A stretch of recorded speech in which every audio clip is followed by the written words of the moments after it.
Thank you, Jeannie. Thank you very much. And it's my pleasure today and honor to be here speaking for Wesley Chesbrough. Yesterday, the two houses finished up their legislation and now have to return those bills that passed onto the other house. So he would have loved to be back home and talking to you today because he truly believes in your effort, and his interests are the same, to protect and enhance upon the services that so many people need today.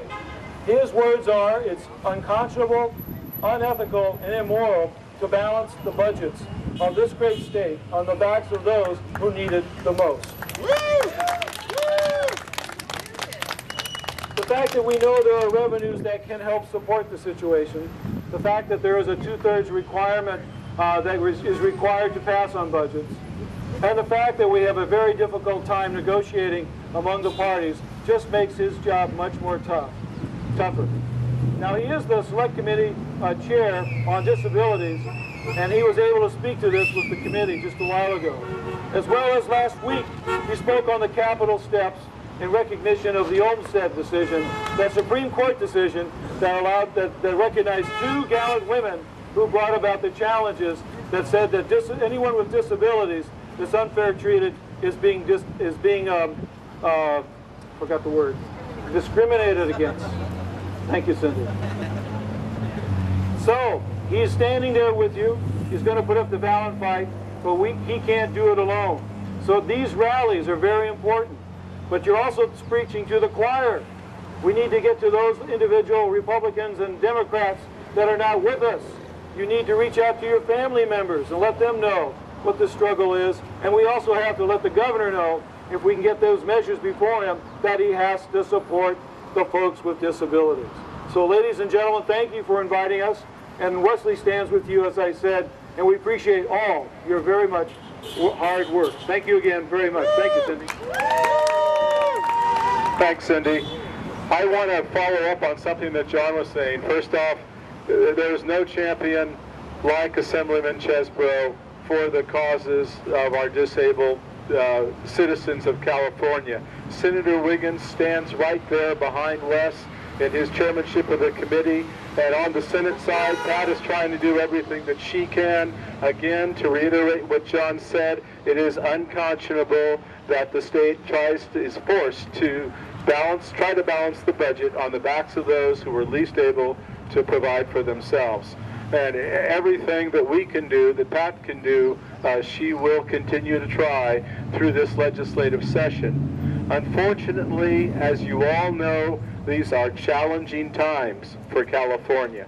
Actually, these are challenging times for our nation, for our state, for our county, and for all the services that all the public dollars have been supporting in years past.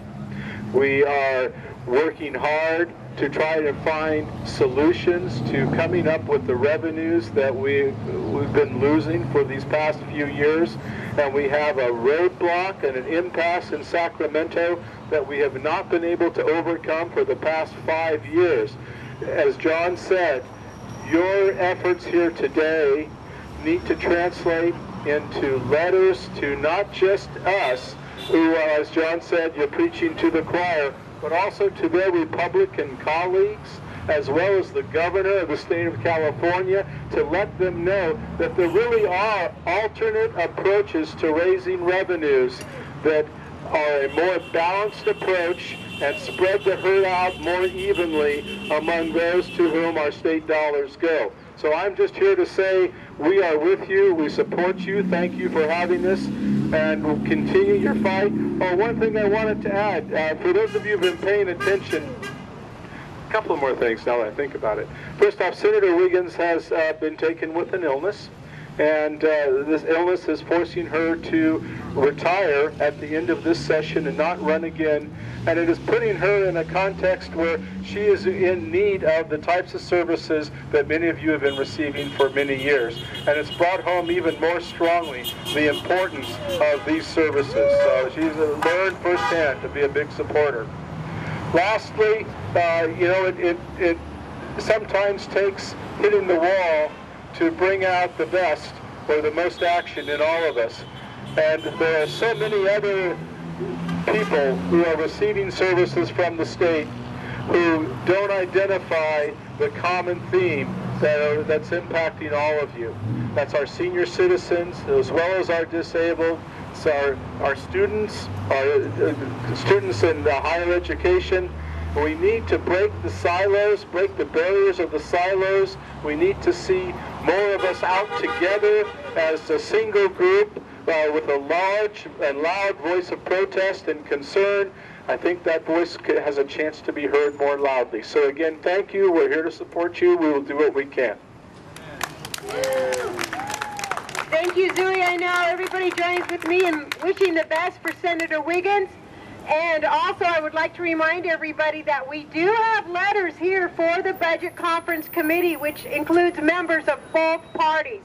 We are now at that stage. Again, they are letters written that you can sign, or we have them addressed and blank, and you can put your own comments down.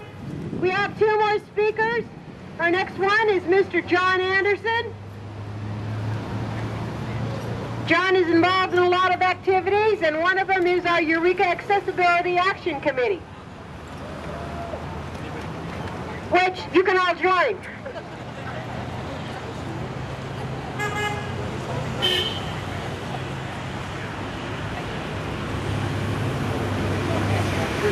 Hello, hello.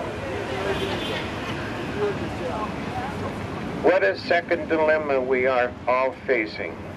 Every year at this time, Californians are threatened by governmental officials trying to cut programs that are necessary. For example, the in-home support system and who will be affected, which is IHSS. The elderly, the disabled, it causes everyone stress, anxiety, the threat of cutting this program alone. Think of all who will be affected, many employees and their families who strive to make ends financially. When you make $8 an hour, that's all you is just live from paycheck to paycheck. Most importantly, it's the recipients of IHSS who will suffer the most with this program. We're all will all go. Yes, we will go. I got that wrong there, but okay. There are not enough nursing homes available for all those who need 24 hours of care. Besides, who wants to go to a nursing home when we can live safely in our own homes with the IHSS program and receiving good care from each individual and the needs?